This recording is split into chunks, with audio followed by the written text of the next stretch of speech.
இப்போ நித்யானந்தன் அப்படின்னு சொன்ன உடனே அவர்கிட்ட இருக்க நல்ல விஷயமா நீங்க என்ன பாக்குறீங்க, நெகட்டிவா நீங்க என்ன பாக்குறீங்க?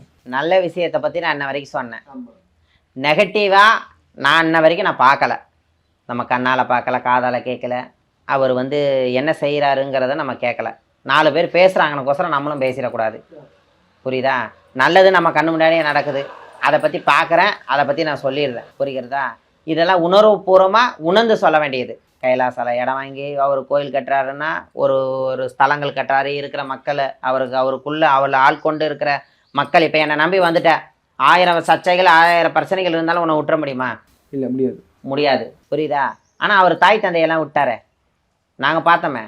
இதை நாங்கள் கண்குறோடாக பார்த்தோம். ஏன்னா நாங்கள் காதால கேட்டோம். அங்கே உள்ள மக்கள் அங்கே இருந்தீங்களாக்கா?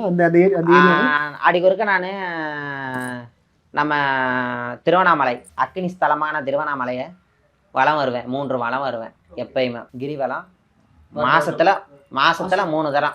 அப்படி கும்பிட போகும்போது பார்த்தீங்களா? பார்க்கல, கேள்விப்பட்டுக்கிறேன்.